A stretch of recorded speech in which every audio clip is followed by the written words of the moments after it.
Assalamualaikum warahmatullahi wabarakatuh.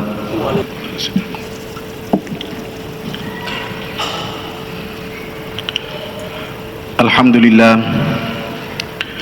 Alhamdulillahilladzi nahmaduhu wa nasta'inuhu wa nastaghfiruh. Wa na'udzu billahi min syururi anfusina wa min sayyiati a'malina. May yahdihillahu fala mudilla lahu wa may yudlil fala hadiya lahu. أشهد أن لا إله إلا الله وحده لا شريك له وأشهد أن محمدا عبده ورسوله لا نبي بعده اللهم صل وسلم وبارك على سيدنا محمد وعلى آل سيدنا محمد وعلى آله وأصحابه أجمعين أما بعد فيا أيها الحاضرون المستمعون اتقوا الله حق تقاته ولا تموتن إلا وأنتم مسلمون كما قال الله تعالى في القرآن الكريم أعوذ بالله من الشيطان الرجيم بسم الله الرحمن الرحيم يا أيها الذين آمنوا اتقوا الله حق تقاته ولا تموتن إلا وأنتم مسلمون وقال أيضا إن الله وملائكته يصلون على النبي يا أيها الذين آمنوا صلوا عليه وسلموا تسليما صدق الله العظيم وبلغ رسوله الكريم ونحن على ذلك من الشاهدين والشاكرين والحمد لله رب العالمين. Jamaah Jumat yang insyaallah dimuliakan dan dirahmati oleh Allah Subhanahu wa taala. Alhamdulillahi rabbil alamin. Itulah ungkapan rasa syukur, rasa terima kasih kita atas segala nikmat yang Allah telah titipkan kepada kita, terutama nikmat iman. Karena dengan keimanan, dengan kekuatan sehingga kita mampu dengan mudah melaksanakan kewajiban kita untuk melaksanakan salat Jumat pada siang hari ini.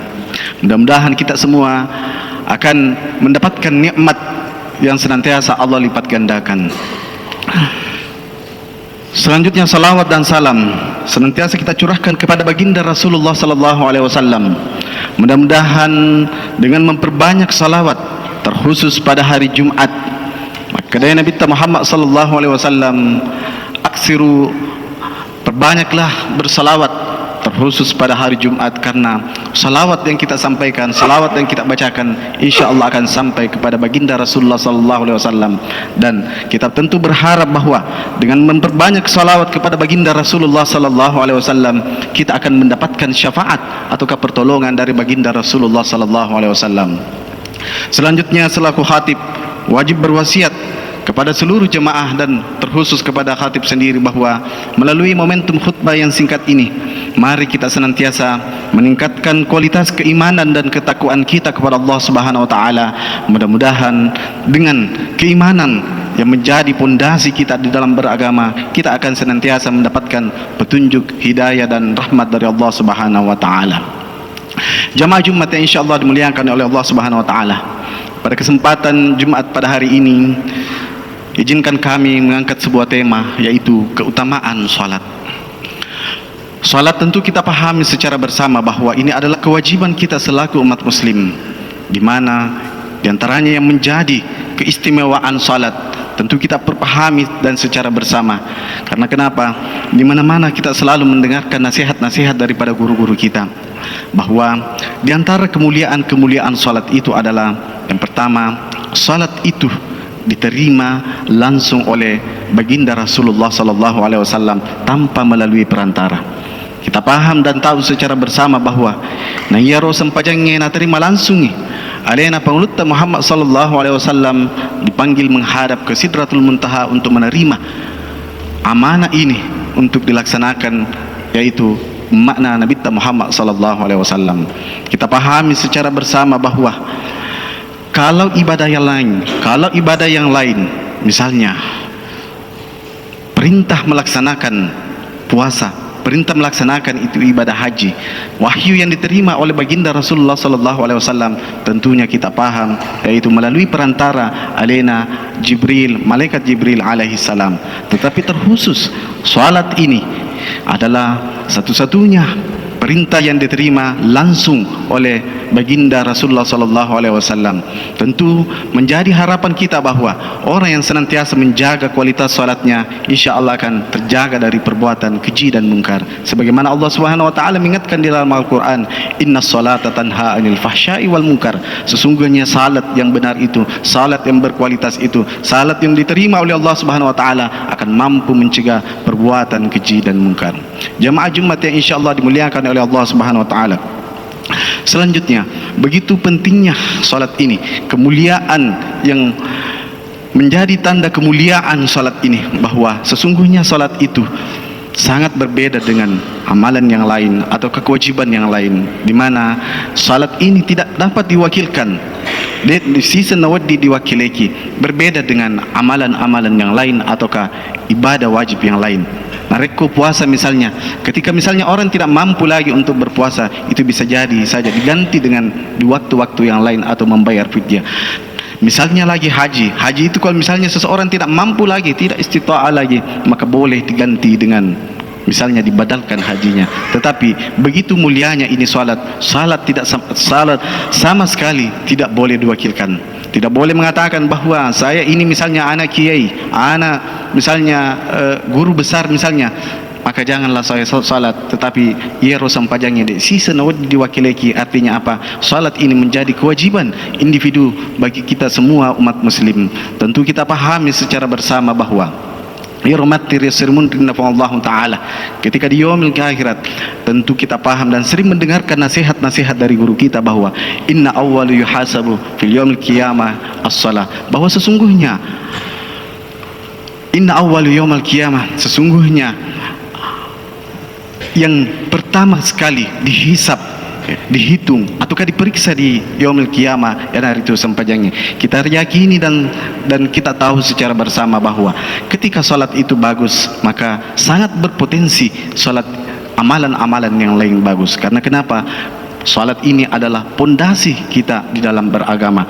Salat ini banyak sekali manfaatnya dan banyak sekali hikmahnya. Di antaranya adalah salat ini melatih kita untuk senantiasa disiplin.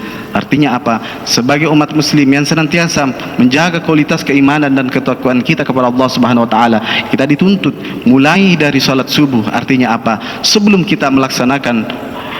kita beraktivitas, kita sangat diwajibkan untuk melaksanakan salat subuh. Di antaranya lagi salat subuh, agana janjinya Nabi Muhammad sallallahu alaihi wasallam, rak'ataini qabla subhi khairum minad dunya wa ma fiha. 2 rakaat saja sebelum subuh itu adalah jauh lebih, rak'ataini qabla subhi khairum minad dunya wa ma fiha. 2 rakaat salat subuh khairum minad dunya, lebih baik daripada dunia dan seisinya. Artinya apa? Kita yakini dan kita paham secara bersama bahwa orang yang senantiasa menjaga salatnya, terutama misalnya kemuliaan salat 2 rakaat sebelum subuh ini, najanci kepada Allah Ta'ala, najanci kepada Nabi Muhammad sallallahu alaihi wasallam bahwa insyaallah segala urusan kita, segala aktivitas kita akan senantiasa dimukakan ataukah diberikan solusi-solusi di setiap kita menghadapi kemaslahatan ataukah misalnya urusan dunia kita.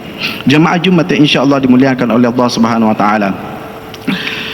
Salat ini menjadi sangat penting karena salat ini adalah yang menjadi amalan ataukah yang menjadi ukuran kita sebagai umat muslim. Nah sebab tentu dipahan ni sebab madeceng nah ia atau pedecengi sempajana insyaallah akan senantiasa mendapatkan keberkahan, akan senantiasa dimudahkan segala urusannya. Dengan harapan melalui khutbah yang singkat ini, melalui khutbah ini, harapan kami selaku khatib, mari kita selaku umat muslim menjaga kualitas keimanan dan ketakwaan kita melalui salat. Salat mungkin kalau kita secara pribadi sudah bagus, tetapi secara umum kita masih ada keluarga, masih ada sahabat yang senantiasa kita punya berkewajiban, memiliki kewajiban untuk senantiasa mengajaknya ke jalan yang benar agar senantiasa mengharapkan ridha dan keberkahan oleh Allah Subhanahu wa taala. Puradek gana janji kepada Allah taala lana aku ramalabi wa may yattaqillaha yaj'al lahu makhraja. Dan orang yang senantiasa menjaga kualitas ketakwaannya itu kepada Allah Subhanahu wa taala, yaj'al lahu makhraja, akan dibukakan solusi-solusi ataukah dibukakan pintu-pintu di setiap urusan yang dihadapinya. Maka ditopi pun Allah taala lana aqram lebih ede, walau anna ahlal qura amanu wattaqau la fatahna alaihim barakatim minas sama'i wal ard. Sekiranya penduduk bumi ini beriman dan bertakwa kepada Allah Subhanahu wa taala, la fatahna alaihim barakatim minas sama', akan dibukakan keberkahan dari bumi dan dari langit. Demikian khutbah yang sangat singkat ini. Mudah-mudahan di momentum di awal 2026 ini, di tahun 2026 ini, kita dapat memastikan diri kita bahwa insya-Allah kualitas salat kita demi menjaga keimanan dan ketakwaan kita insya-Allah jauh lebih bagus daripada 2025. Dan tentu kita berharap bahwa ibadah-ibadah yang kita laksanakan, doa-doa yang senantiasa kita panjatkan, Allahumma barik fi Rajab wa Sya'ban wa ballighna Ramadan, ya Allah berkahilah kami di bulan Rajab dan di bulan Sya'ban, wa ballighna Ramadan, dan sampaikanlah kami kepada bulan Ramadan, karena tak lama lagi kita akan mendapatkan syarikat atau siruntuk pema ular Ramadan ulang yang kami nama pacinya, yang dimana kita berharap untuk mendapatkan dan berharap untuk mendapatkan pahala-pahala yang Allah lipat gandakan pada bulan suci Ramadan. Tentu kita paham dan tahu secara bersama bahwa orang yang mampu menerima bulan suci Ramadan itu nasabah ia ular ramalan nasa tepan ritata, yang hari itu bagaikan tamu yang sangat istimewa, dan yang mampu menerimanya adalah tentunya adalah orang-orang yang telah mempersiapkan dirinya untuk menerima tamu agung itu. Barakallahu li wa lakum fil Qur'anil azim wa nafa'ani wa iyyakum bima fihi minal ayati wa zikril hakim wa taqabbalallahu minni wa minkum tilawatahu innahu huwas samiul alim.